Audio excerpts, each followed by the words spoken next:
Oi, pessoal, tudo bem com vocês? Que ótimo! Vamos falar sobre mais uma lei que se estabeleceu no contexto da abolição da escravatura no Brasil. Dessa vez, vamos falar sobre a Lei do Ventre Livre, que, como o próprio nome já indica, está em grande medida associada aos filhos de pessoas escravizadas. Mas vamos perceber que, durante esse processo de criação da lei, ela não esteve associada somente à questão dos filhos dessas pessoas. Então, vamos lá, vamos conhecer um pouco desse processo. Bem, uma proposta relativa à escravidão colocou fim nos leilões de escravos de 1869. O decreto número 1695 foi aprovado em 15 de setembro de 1869, como eu já comentei, determinando que os leilões públicos estavam proibidos e o desrespeito a essa lei seria passível de multa de 300 mil réis por escravo leiloado. Então, como podemos observar, né, um objetivo, né, dessa lei era justamente proibir o leilão dessas pessoas. O decreto também impedia a separação de casais de escravos, né, e a separação dos filhos de escravas com menos de 15 anos. Essa medida faz com que se reconheça, portanto, a noção de famílias de escravizados. A proposta do ventre livre retornou à pauta política quando o Visconde do Rio Branco assumiu o Conselho de Estado em março de 1871. Então, a proposta do Visconde de abolir a escravidão para os filhos dos escravos gerou debates políticos acirrados, né?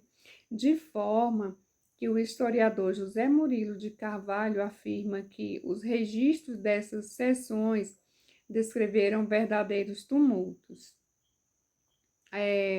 Os debates durante essas sessões pareciam ser bem acalorados, né, especialmente entre algumas províncias do norte e províncias do sul, né, sendo que as províncias do norte, pelo menos uma grande parte, elas se mostraram defensoras do projeto, enquanto que essas províncias do sul, elas se mostravam contrárias. A votação da lei Ventre Livre aconteceu, né, e sua aprovação deu-se em 61 votos a favor e 35 contra. Considera-se que a aprovação da lei foi, em parte, resultado do apoio dos deputados da província do norte do país e da pressão realizada pela própria coroa. A Lei do Ventre Livre entrou em vigor no dia 28 de setembro de 1871. E o que dizia a Lei do Ventre Livre? Bem, o primeiro artigo já definia o que ela determinava. E o que essa lei determinava? Que os filhos da mulher escrava que nascessem no império desde a data dessa lei serão considerados de condição livre. Então, a lei, no entanto, estabelecia as condições em que essa liberdade aconteceria e determinava que o senhor de escravos teria de cuidar dos filhos da mulher escrava até certa idade. Então, assim, como podemos observar, trata-se de uma liberdade, né, parcial. E aí, podemos ver aqui que, quando o filho da escrava completasse 8 anos, o senhor poderia libertá-lo em troca de uma indenização que seria paga pelo Estado. a indenização de 600 mil réis e seria acrescida de 6% de juros ao ano. A outra opção era permanecer com o filho da escrava até 21 anos de idade. Nesse caso, o senhor de escravo não seria indenizado. Então, trata-se de uma liberdade parcial. A lei ainda permitia que o filho da escrava poderia livrar-se do seu tempo de serviço caso tivesse condições de pagar uma indenização ao seu senhor. Este senhor de escravos perderia esse escravo caso ficasse constatada a prática de castigos excessivos. A lei também previa a criação de um fundo para que o Estado pudesse pagar as indenizações previstas no texto. O último destaque a ser feito aqui sobre essa lei é o que constava no artigo 8. Bem, o que dizia o artigo 8?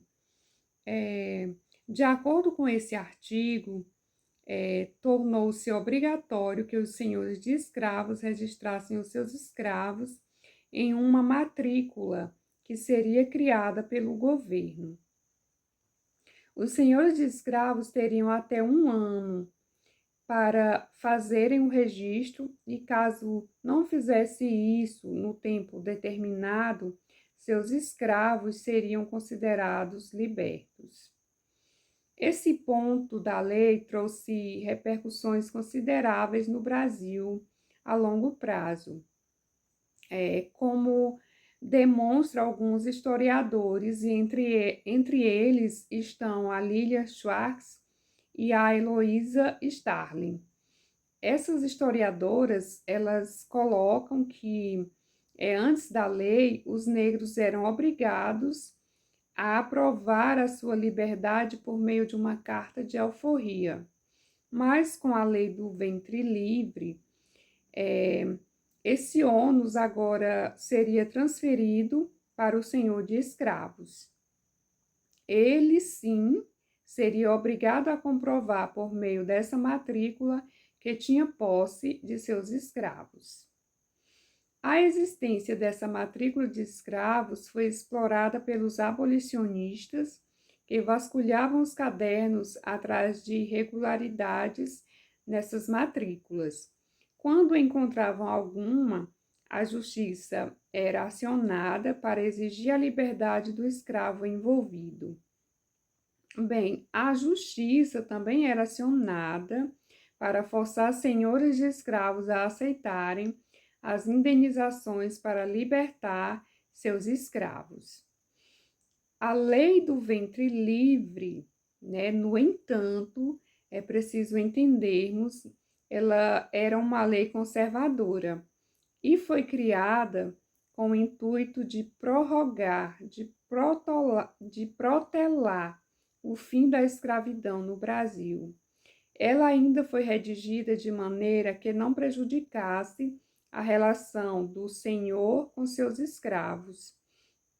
Ela também serviu para enfraquecer temporariamente o movimento abolicionista. Porém, no longo prazo, serviu como fator de deslegitimação da escravidão no território brasileiro. E então, conteúdo bem interessante, né? Aprendemos um pouco sobre a lei do ventre livre, e o que ela significou dentro do contexto da abolição da escravatura no Brasil. Obrigada pela sua atenção e até o nosso próximo vídeo. Curta o vídeo e se inscreva no canal.